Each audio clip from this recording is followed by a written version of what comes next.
You're listening to the Traffic and Funnels Show.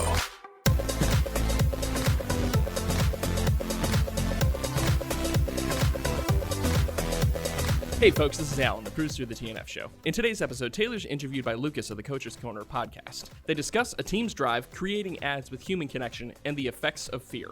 Join our podcast subscriber community by visiting trafficandfunnels.com to get a free gift from us and also to get access to special deals on our next level paid products. Don't forget to pre-order your copy of Chris and Taylor's new book, The Consultant Next Door, now by visiting trafficandfunnels.com/CND. That's trafficandfunnels.com/CND. All right, let's get to the show. What's driving you and your team behind just making money, which is kind of a boring thing to do? The first thing I would say is it's not all my drive.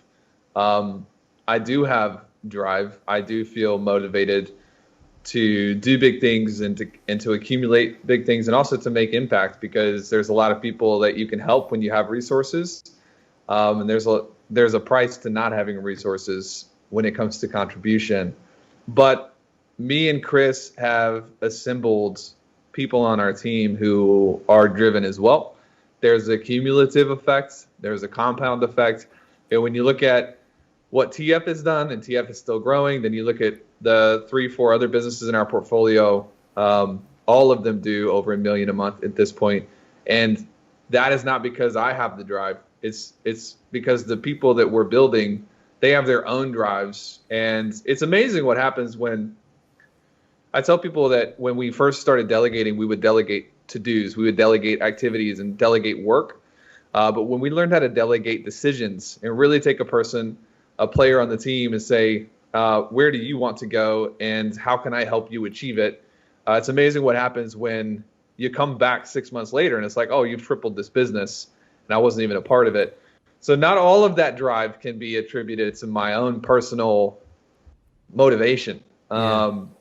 However, I think that it is a lot of fun when you're able to say, 6 months ago we were in a different place, and then 6 months from now we'll look back at now and we'll be amazed at how far we've come. And so there is something addicting to growth, and there is something addicting to not staying put for too long. But yeah. So and why, like if we're talking, like you said, you have 4 or 5 companies in your portfolio, they're all doing, or they're roughly doing close to or over $1 million a month.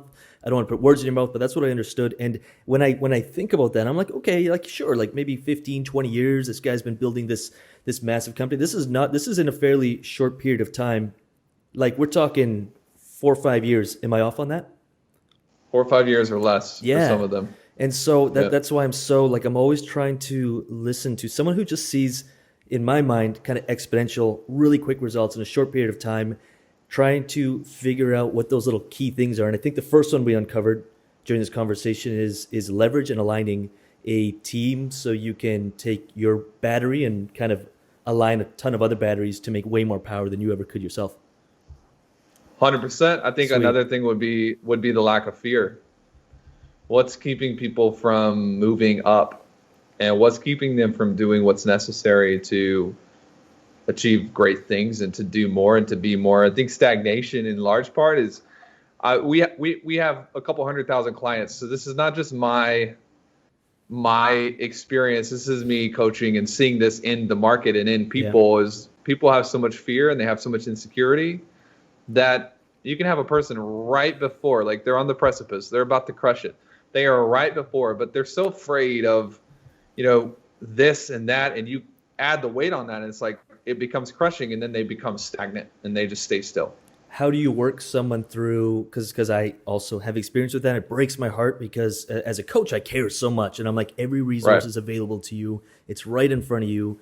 We can see the path, but you didn't do what you're supposed to do. And of course, there's conscious, subconscious. We could start going as deep as even you want with this, but maybe on a more surfacey level where someone's feeling that fear and they got chased by the grizzly, but instead of just grazing 5 minutes after, they're still holding on to that emotional fear, and they're just it logically doesn't make sense. How would you work one of your clients through tapping into their greatness? Because I'm sure you weren't born this way. You had to figure this out as well. At some point, you were probably fearful of starting a business, or maybe you weren't, but I know I was.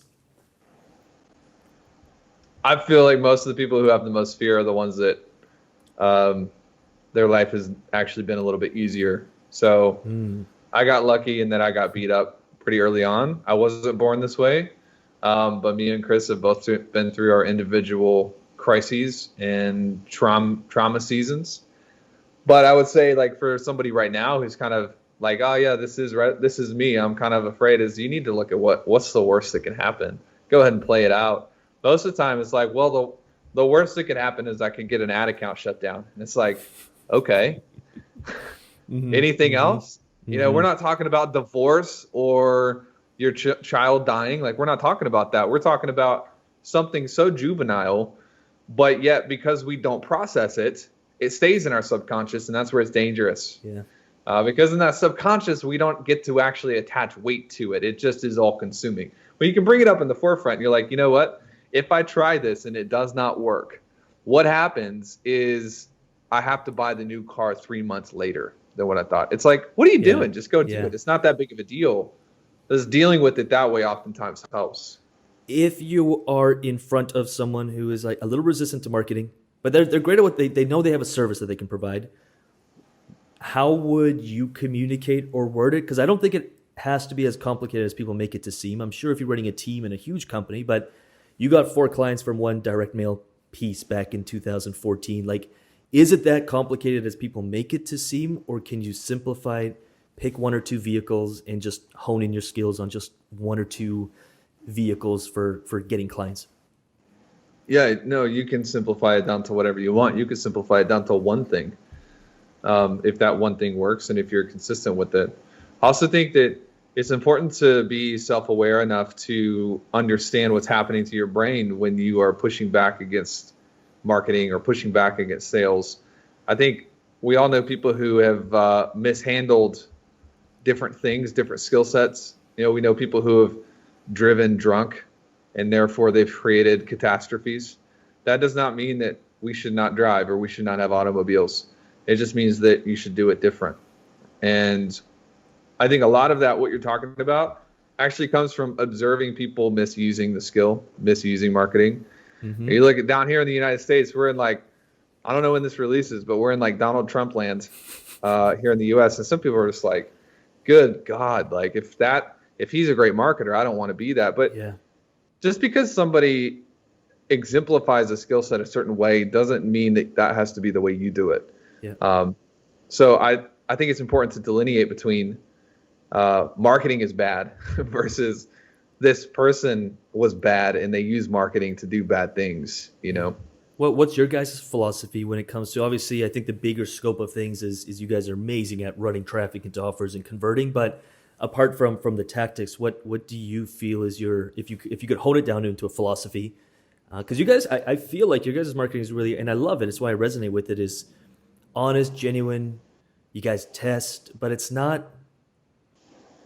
just real. And I think that's probably your guys' one little clue to success as well, is keeping it really real. But me and Chris, like, we kind of started with the anti-guru. 2015, everything was dominated by Ty Lopez and Russ Ruffino, and like it was just like these perfect ads with perfect speech, and everything was perfect. And me and Chris were the guys who came in and we would shoot an ad and it would be like, yeah, we're not going to make this perfect. Check out my house. Oh, wait, that's not my house. I'm going to get arrested. Like just being just kind of silly and not professional. And the reason for that is because in marketing specifically, when the direction or the current is going one way, oftentimes you can make a name for yourself just by going the opposite way. And so we started kind of zigging that way with advertising, and it worked, and it kind of became our thing as we've grown, of like just authentic. And like now the team is very production focused. So you've seen the latest ads and they're funny, and it's like they're trying to be funny and goofy and they're producing it. But at the same time, you can tell that we're not pretending to be something that we're not. And that is really the defining ethos. Like people come to expect from us now, we're going to kind of be just what you see is what you get. And sometimes it's going to be funny. And if it's not funny, we're just going to leave it raw and we're not going to overproduce. And that's kind of maybe not a specific answer to your question, but the philosophy that drives everything is really a see-through, what you see is what you get feeling. Hey folks, we'll get back to the show in just a moment. We wanted to give you a quick opportunity to learn about some fabulous ways to get additional value from the TNF show. Hang tight, we'll be right back. I want to give you something that has made me millions and millions of dollars. In fact, I'm releasing a new book here in the next few weeks, and I'm about to give you the opportunity to pre-order it for just 99 cents. But for the opportunity, I want to make a deal with you. Nothing is more insulting to me than this knowledge-hungry culture that consumes, but never implements. So I want you to make a deal with me before we go any further that not only will you pre-order the book, but you'll read it and implement it and share with us how it works for you in your own business, in your own life. And as a gift, I'm willing to trade you for over 30 hours of private information, private material we've taken our clients through. These are things that have thousands and thousands of case studies behind them. You can do that by pre-ordering. You can get the bundle if you pre-order that includes over 30 hours of material that we've really never shared outside of our private client groups. And you have until December 6th to do this. The book is 99 cents if you pre-order it. It's a steal of a deal. Millions and millions and millions and millions, at this point, probably over $100 million tracked back to this material. I'm not allowed to promise anything, but I can promise you, you will enjoy this if you implement it. And I want to give you everything you need to make sure that this is a viable investment of your time and your money. Pre-order your copy of The Consultant Next Door now by visiting trafficandfunnels.com/CND. That's trafficandfunnels.com/CND. I can understand why that is working. And also I think, because so far I have a list of the things I'm really trying to learn from you, and anyone listening could learn, but you talked about the leverage and aligning yourself with people who have a bigger, extremely driven so you can stack up your batteries. Then you had the element of fear and the subconscious and bringing it to the forefront. Then I think you mentioned, whether we're talking zigzagging like you mentioned or the purple cow idea, but what's everyone doing? And how can I do something different? And when this topic comes up, the first thing I'll hear is, but everything's already been done. Like every movie, every book, everything's been done. That's people's excuse, or that's what people say. But is there still opportunities for people to say, okay, everyone's zagging this way or zigging this way. I'm going to go this way. Is there still an opportunity, or is this place so saturated when it comes to ad placement and media buying? Where's the opportunity for people right now, if they want to zig? There's always an opportunity. There's never going to be such a crowded space that things don't work anymore. That said, there are oceans that are less crowded than others. In regards to advertising, I don't know, because I don't do that anymore. I pay people a lot of money to do that for us. Mm-hmm. So I'm actually not sure. But I think there will always be a space for, as we digitize more and more, what we're going to have to be careful and cognizant of is there is always a space carved out for human connection.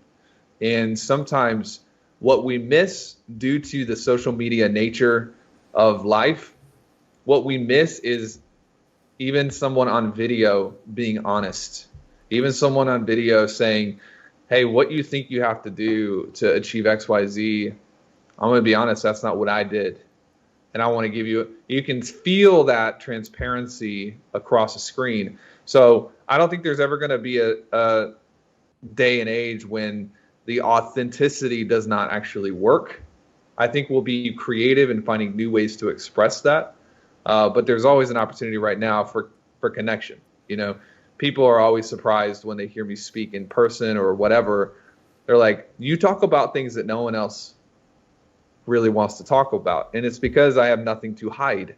There's no fear. So let's full circle everything back to the second step. Is like, you have these people who, the reason they're projecting this image that is not real is likely because they feel they have things to hide, that if got out or if they showed up this way, people would not accept them. That's insecurity and it's fear. When you can beat that, it opens up this cap space for you to just be who you are. And sometimes things are not going to work. That doesn't mean you're bad. It just means that what you tried didn't work. I love that. I love it. So I think I'm going to sum up that third thing, just so it's easy to digest, is authenticity, although I feel like that's a word used online that is sort of blown out of proportion. But like, You are so damn unique. I remember as an actor, because I was studying why celebrities got celebrity status, and they became more and more okay just being them, and then they find their thing. And it's not that it was manufactured, because you can't manufacture that for 30 years. At some point, people are going to find out you're lying, but they found their thing, whether it's Johnny Depp's rings or whatever that is. Everyone kind of finds their thing, whether that's an expression through fashion or their language or their weird little, Pierce Brosnan, James Bond suave. But they find their thing, and then they leverage that to its max potential and become top stars. And we love them for it, because they're genuine. It's part of them. So I think that's your third sort of secret sauce. You can probably, if, in a word, just sum it up with identity. Because when a person's identity is sound, that exudes authenticity. It exudes confidence, lack of fear, lack of, all of those things. Like when an identity is healthy, the soil is healthy and things can grow. That's what you're talking about, is when people get more and more comfortable. Really what you're seeing is their identity cements. They no longer feel like they have to cover it up with anything. Totes. I love that. I've seen you say oftentimes, and I resonated with this so much, because to me at some point the emotional pain of trying to win, because I didn't see things as a game, was I couldn't bear it anymore. It was like I was just way too serious all the time. And then I started at some level, I don't know if I heard this somewhere, but I was like, wait, this is a game, and let me see it as a game, and I'll lose and I'll win, but as long as I don't eject the game, I don't know who explained this to me, I won't fail. I'll just lose and have to restart Mario Kart. And it changed everything for me when I saw it as a game. It became a lot of fun to put the pieces together and try to figure it out. And I've seen you mention that a lot of the times on interviews or just in some write-ups I saw. Is that true? Like, do you see things as a game? Yeah, for the most part. I also think that you could also sub out game with like experiment. It just maybe depends on, that's maybe a personality thing, where it's like you really enjoy the game aspect, and sometimes I'm just going to experiment, and they're the same effect. The biggest thing, the cornerstone underneath that, is that you don't die if you lose. That's the big thing that connects us, and that goes back to fear and what you are holding yourself to in terms of standards. Right. Cool. And it sounds like you have. I always love when you see someone's stuff, and on the surface level it looks great, but when you actually get to know someone or really dive into their expertise, they're always coming back to some idea, whether they're conscious of it or not. Like their success is dependent upon, they started figuring out these beliefs. And you talk about fear a lot, which is so interesting to me, because it sounds like you hold that at a really high, in your awareness. Like you probably hold that as a big pillar. Like you've talked about it probably 8 times today. So I want to dive into that just a little bit more, if that's cool. When did you start becoming, because you said you weren't born this way, and you wanted to have your wife support you, or you wanted to just sit at home and be a stay-at-home dad. At one point, that was like your goal. You're like, this would be cool. Yeah. And as you started chipping away things, and maybe you got your first few clients, I think you had one thing where you had 9K of clients. You got 3 clients, and then you guys were all pumped. And then you realized, I need to now deliver on my promise. And obviously the fear came up, but you chose to walk through it, whereas maybe some people would crumble and do a refund, and I'm not good enough and I'll never do this. So what do you think behind all that? You said you went through some trauma and some hardship, which I do think is the greatest gift people can have when they're growing up. But what do you think, what made you go through it and stick with it up to this point? $5 million a month can't be, there's got to be issues and fears and stuff that's still coming up and that you're dealing with, but you just keep stepping into it. It's become a fun experiment for you. What can people do just to get past that? Because it pains me just as much as probably other people. I mean, have you ever taken a cold shower? Yeah, every morning. 3 years ago, I started doing that. So when you started it, you remember how hard it is to make yourself, like, especially not now, it's probably like no big deal, but for that first week, you remember how hard it was to do it? Yeah, it was like 10 seconds, and I'd turn it hot and pretend that I was tough, but I wasn't. I mean, it's literally like, man, would I rather die right now, or would I rather do a cold shower? Mm-hmm. It's biological. It's psychological. It's everything wrapped together. It's, some would say, spiritual. It's like, mm-hmm. I will do anything except for this right here. Getting yourself to move forward in life is very similar in that sometimes the only way to do it is to jump before you can figure it out. Because if you could figure it out, then you'll rectify yourself back out of, you'll justify everything. You'll justify, as I think of the person who's like, man, every year you're sitting down and you're promising the people you love that next year is going to be different. 2021 is my year. And then next year we're going to be 2022 is my year. 2023. And it's like, at a certain point, you just have to make yourself jump in the shower. Because if you keep doing math with yourself, you won't do it. Specifically for me, when I was getting into the business world, I kind of had this dream picture almost. It was like, I have a hunch that everybody goes through the same amount of, are you allowed to cuss on this show? Yeah, hit it. Everybody goes through the same amount of in their life. Now, some hit it early, and some hit it late, and some, which is the worst possible, have it peppered all throughout. And I really want to make a decision here that I'm going to front load the pain in the business aspect to the first 6-12 months. So if you look at the first 6 months, it was like, being dismembered. It was denial, refunds, 100 no's, kicked out of Facebook groups, mentors who didn't want to train me. And it was just this thing after thing after thing after thing. I remember one night coming home, I just made a big Facebook post trying to get clients, and I got threatened to get kicked out of the group, and then like 100 people had commented on it. No joke. It went viral, and it was like the wrong kind of viral.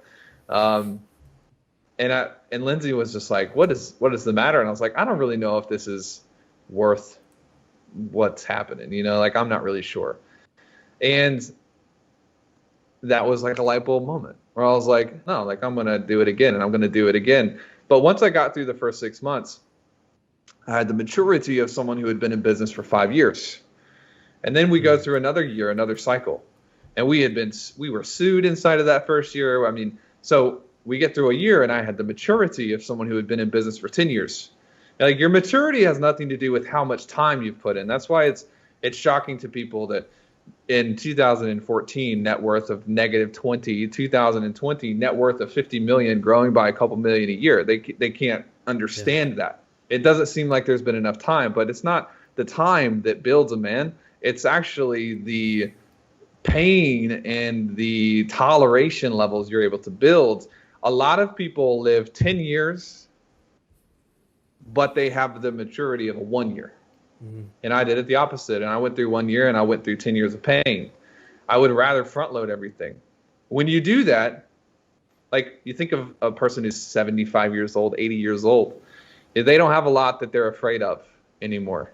Their regrets are more, they wish that they could have spent more time with their family. And, but when it comes down to it, you can recognize the maturity of an old saint, because it's like they've done everything wrong and they've figured it out.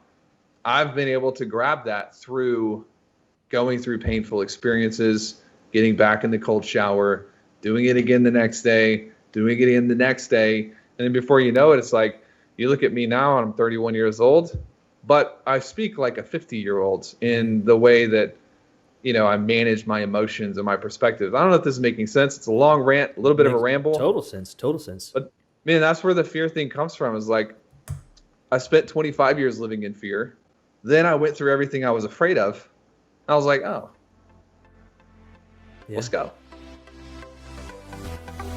Thanks for listening. For more from Chris and Taylor, visit trafficandfunnels.com and get a free gift just for being a subscriber. That's trafficandfunnels.com.